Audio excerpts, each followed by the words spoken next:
Yo, it's your boy eBay Fight Predictions in the building. I'll be breaking down Cory Sandhagen versus Petr Yan for the interim bantamweight championship in the co-main event in Fight Island of UFC 267. Teixeira versus Blachowicz or Blachowicz. I'm sorry, I said Blachowicz. I don't know how you're supposed to say it, but it is what it is. But let's talk about these bantamweights, man. This is a great fight. Now, obviously, we didn't get to see the revenge, the rematch of Yan versus Sterling, but instead we get, in my humble opinion, stylistically a great fight, almost a striker's delight. Depends on how Yan fights, obviously, but this is a awesome fight. Basically, in my humble opinion, the champ versus some might consider the number one contender. Both guys, had two, or not two, but their last fights have been somewhat controversial. People thought Sandhagen beat TJ, and Yan. And everyone knows Yan was going to beat Aljamain if it wasn't for the illegal knee. But it is what it is. At the end of the day, we're here. And it's crazy because, in terms of the story of this fight, this was a fight that I thought would happen eventually, but it was something I would see down the line. I thought Cory was going to beat TJ, and I thought Yan would never have to be in a situation where he has to run it back twice with Aljamain, unless, Aljamain, my idea was that he was going to beat the shit out of Aljamain, and maybe Aljamain could come back and get a rematch, but I was like, he's going to beat him, and then most likely there might do, Cory versus Yan, and it's such a great fight because as much as I've trashed Cory a lot, I've said it before, I picked against him. I picked when he fought Aljamain. I picked against him when he fought Frankie. Now, obviously, he proved me wrong with Frankie, but Cory just he doesn't have the mentality. He just doesn't have that killer instinct like he wants everyone to think he does. I remember in the Rogan podcast, he said he was scared of Aljamain before the fight with Aljo, and that just rubbed me the wrong way. And I've said it before. I was so fucking scared of that TJ fight because I knew he could beat him. But it's I can't put that responsibility to someone that has a hippie mentality. And I'll say it again, you can't have a hippie beat TJ, but or a hippie kill a snake. I'm sorry, I thought snake and TJ just meant the same thing at this point. But my bad. But like I said, in terms of this matchup, as much as I've kind of trashed on the Sandman, stylistically, him and Rob Font are the one that are, and maybe Merab. You can throw Merab there because of his wrestling, his toughness, his cardio, right? But besides Merab, in terms in the striking, either it's Rob or Cory that can really give Yan problems, and I truly believe that. As much as y'all know me, I think Yan is the future. I think he's legit, probably one of the most well-rounded MMA fighters in the planet. Honestly, if I'm being honest. But I think he has some, he makes some mistakes. So this is what, he makes some mistakes in the striking. I think he gets a little over aggressive. But this one makes this fight so great because it's stylistically, it's it's a 50-50 fight. It really is in the striking. Now, if Yan fights the smart fight, then he can win it. But it is what it is. And if Cory can catch him, it'd be insane. And then we're in a situation with Cory versus Aljamain too. It's nuts, and then people are gonna have to respect Aljo, right? If Cory wins this fight, which I think he really can, dude, it's gonna be bonkers. The division's gonna be backwards, it's gonna be crazy. But besides that, let's look at the stats in terms of the rankings. If I go look at the UFC rankings, obviously Yan is probably number one, and Cory has to be maybe number 3, I think, if I'm guessing. Rankings. Athlete rankings, Yan number 1 and Cory number 3, so that makes sense. Great fight right there. But in terms of the stats, Yan comes with a record of 15-2. Is fighting out of Russia, age 28, a height of 5'7", and reach 67. Cory 14-3, really similar records right there, really close. Fights out of Colorado, age 29, so he's a year older than him. Height 5'11", which he's a lot taller than him, and a reach of 70 as a 3-inch reach advantage, which I thought would be more. I thought but it's still a reach advantage, and it's still something he's gonna have to utilize in this fight. I think Rob Font has a longer reach than Cory, which is crazy to think about. But besides that, we'll talk more about Rob Font when he ends up fighting Jose Aldo. But this is crazy, man. This matchup right here is just fucking nuts. So I kind of did a mini film study because this is kind of short notice, and I didn't have a lot of time, between work and all my other stuff. It would have been really hard to kind of break these down. Just 5 fights, basically 6 fights, and watch the last 6 or whatever and stuff like that. You know how I usually do it. But I did 3 pivotal fights where both guys, I feel stylistically dealt with basically kind of the issue that the other opponent brings, and also another fight where they dealt with the issue that opponent brings, but he didn't deal with it well. And then obviously their most recent fight, their last fight, right? So let's talk about Cory though. Like Cory, I had to look at some fights where I wanted to find a fight where he dealt with a kind of like very small power puncher that like kind of reminded me of Jan, and I went to the Lineker fight, and I thought when I first watched it, I thought Lineker won. I can understand why they gave it to Cory, but Lineker, man, I mean, he did everything so well. Now obviously he's not as technical as Jan, but I mean stylistically, he throws a lot of crazy punches. He can wrestle too, like Jan, and we saw what Jan was able to do to Aljamain. Now, obviously, he wrestled a lot differently, but basically beautiful takedowns, really well-timed takedowns, just looked amazing. It was a crazy scrap, man. It was basically Aljamain's jab versus Lineker's hooks, and in this matchup, that's what Jan's going to really have to target are those hooks and those, basically long combinations to the body, to the head, and the way Lineker was just able to just land on him was good. Now, don't get it twisted. Cory had his moments, the spinning back kick, like the spinning heel kick, my bad, to the body. Just the jabs, the constant jabs was really, really impressive. I was like, wow, this kid looks really, really good. But, I mean, he got taken down, I think twice by Lineker. And, I mean, he got hurt bad. He got hurt bad in that third round and, was on the verge of getting submitted, in my humble opinion.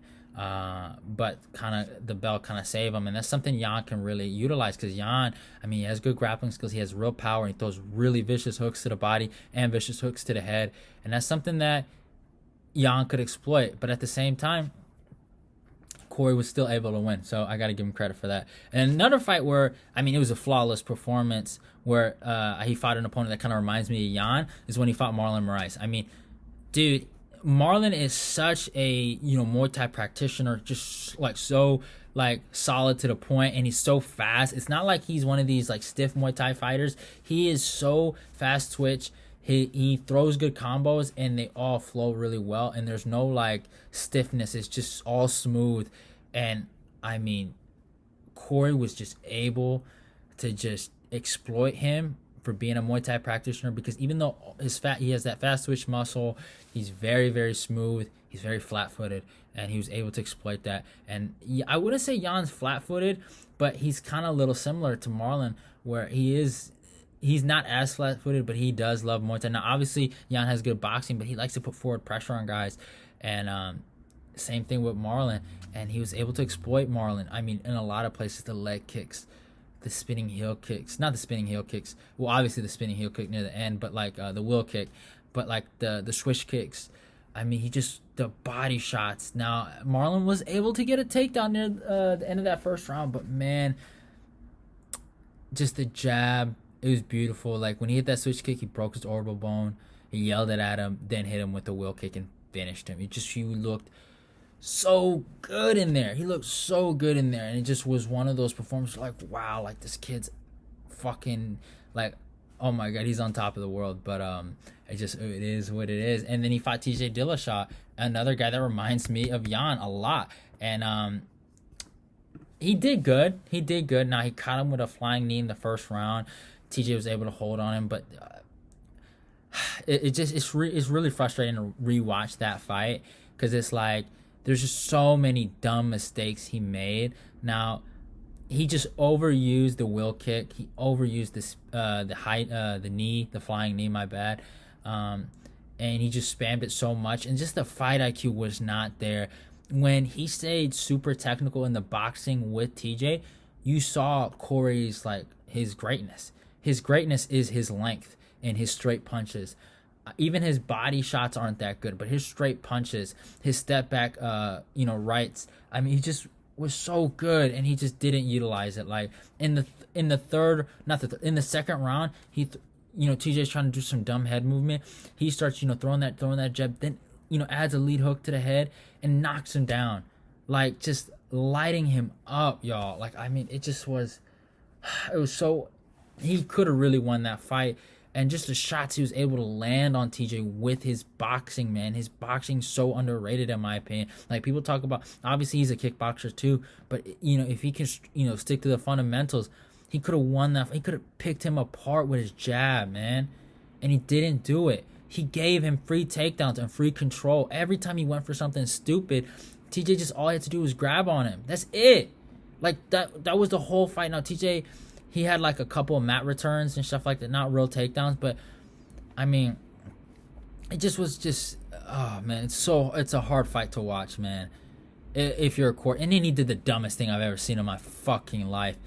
Oh my god, he went for a takedown, and like you just, and then TJ sprawled, then got again control. Like, TJ wasn't able to get takedowns. Like, he was really close to getting takedowns. Like, he shot a really good double, but just ended up, like, he had the hips. He had him right there, but either it was like, and also the knee. I forgot about the knee bar in the first round, or not the knee, the heel hook that Cory got. He messed up his knee, completely fucked it up. So that's probably why he couldn't really do what he wanted to do. But yeah, it is what it is at the end of the day.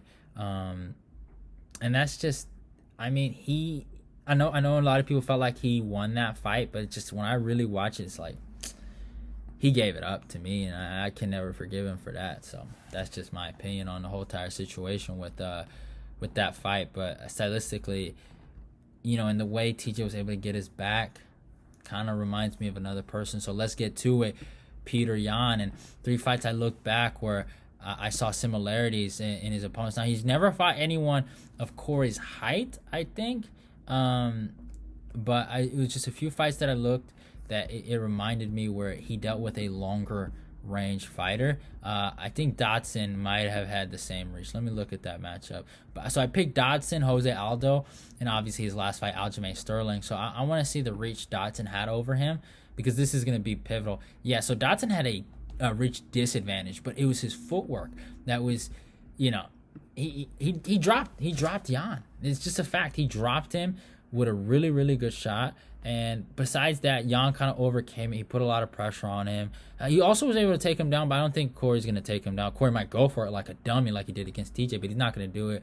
But yeah, Yan dominated this fight. He just fucking put so much pressure on him, broke him, just was on him. But Dodson still landed that shot, and it was clean. It hit him real good on the chin, and it just happened. It's just the truth. It happened, and Dodson landed on. And if Cory can land that kind of straight shot, and he has a longer reach than Dodson, has better footwork than Dodson right now, like, Dodson is just not the same guy he used to be.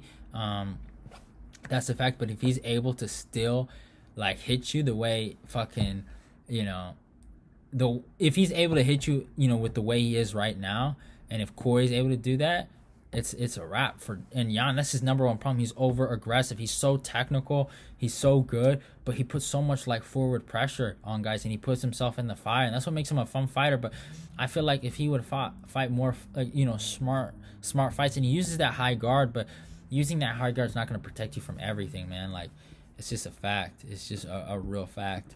But it is what it is. But then he fought Jose Aldo for the bantamweight championship of the world.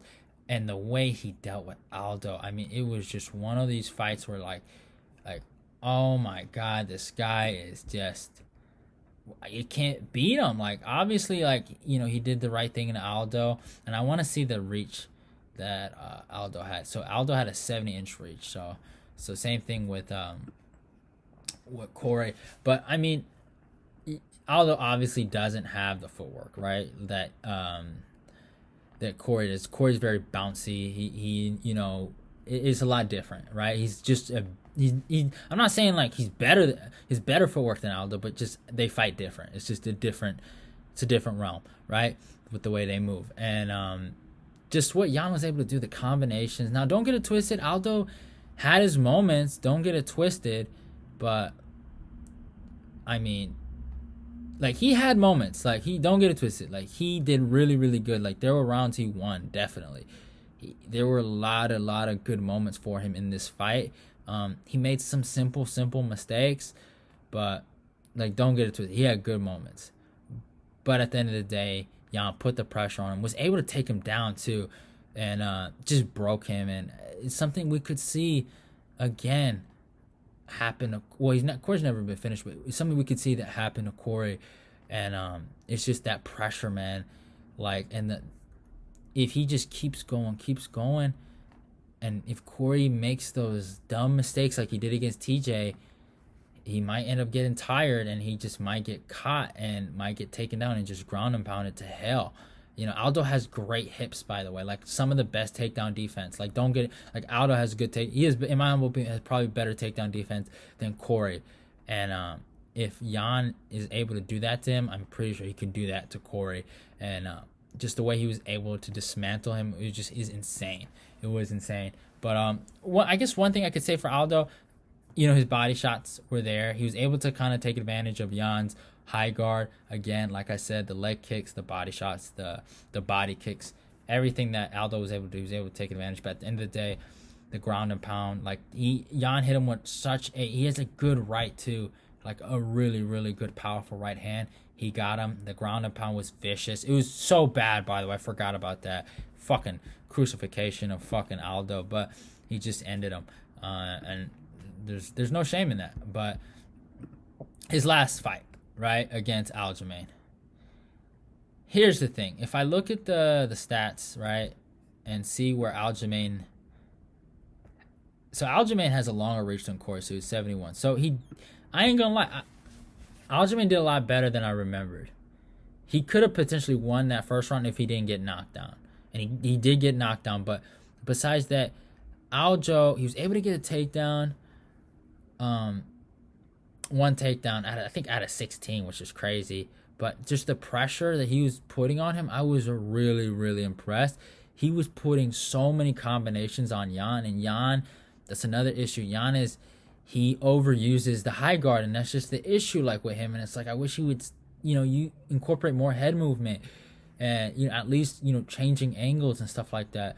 Like, he changes angles in the breaks between combinations, or if he wants to like throw more offense, but he's not like, he's just completely offensively minded in terms of his strategies. Like, I wish he was more defensively like minded, and he is. I'm not saying he doesn't have the skill. He has it, but he just wants to beat on people. You know what I'm saying? And there's no shame on that. But I mean, he was able to really, really exploit Aljamain, and the same back positions that Aljamain, had on Cory, Jan had on Aljamain, damn near. And basically the same back positions also TJ had on Cory, Jan. The amount of takedowns, the trips, I mean, it was insane. They were just fucking choke slams after choke slams, damn near. He just was destroying this man.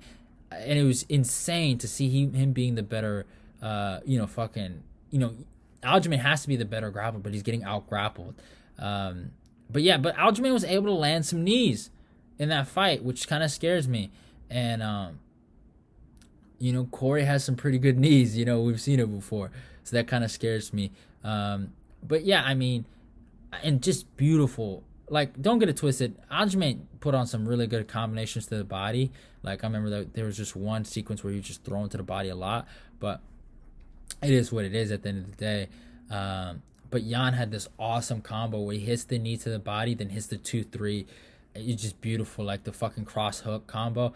I mean, he ended him, and he just was breaking him. He was just lighting him up inch by inch. And that's just his style. And eventually, he did the dumbest thing in the world and basically gave up his belt by hitting the knee. And the coaches told him not to do that. He was on his way. In my humble, I know it was like some judge scored it, like, I think 29-28 Aljamain, which is so crazy. But it is. I had him. He won. The first round was really, really close, and you could have gave it to Aljamain, but he got dropped, so I gave it to Jan. I gave the second round to Aljamain. I gave the third to Jan, and I was gonna give the fourth to Jan too, because he broke him. And that's about it, in terms of those matchups, and how they dealt with each other. But and basically this is how it applies, right? Jan showed his best abilities against Aldo, and Cory showed his best abilities against Marlon, right? And very, very similar to both sides. I can see Cory, like I said in the beginning of the video, if he stays super technical and kind of fights like how he fought Marlon and Lineker, use his jab, use his lateral movement, use his footwork, switch angles, Don't go too crazy. Don't do spinning wheel kicks. Don't spam it. Don't go for fucking takedowns. You're not a wrestler, right? Basically, if he stays super, super technical, his reach and his length will give Jan problems, and he could catch Jan or he could outpoint Jan to a decision victory. For Jan, he has to wrestle. He has to almost look himself in the mirror and be like, I have to wrestle in this matchup. I don't think Cory has officially learned from those mistakes because he felt like he beat TJ, right? So I don't think he's learned yet. I think he will learn after what Jan does to him. I think he will use those wheel kicks. I think he will spam them. If Jan just stays super tough and gets those back, back positions and stuff like that, and get them body locks, he's not going to be like TJ with a broken fucking knee. He's gonna take him down. He could get a 4th round or 5th round TK. I could really see it, but I just think the control from Jan and just how tough Cory is, I think Jan will win a decision here. I think he's had the longer camp. Cory did take this on short notice, and I think the body work will be very essential for Jan in this matchup. And I got to take Jan. I got to take Jan by decision. I think he just will outwork Cory, will attack the body. The first 2 rounds will be super competitive, but we'll see who dictates. It's not like Cory slows down, but I think if Jan is able to utilize those takedowns, those trips, I think he can win this fight spot on.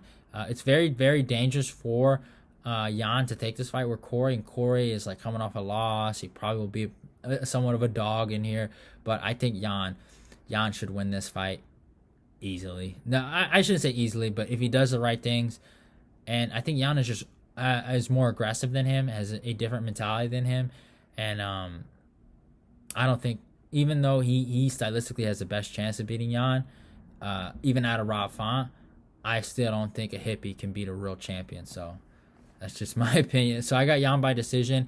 I hope you guys enjoyed that video. I know I rag on Cory a lot, but I'm sorry, man. Hippies, they don't get a lot of my respect, but it is what it is. Hope you guys enjoyed the video.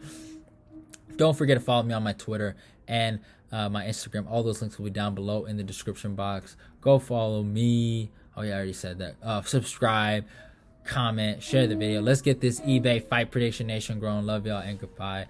I'm so tired. I'm gonna go to sleep. See y'all.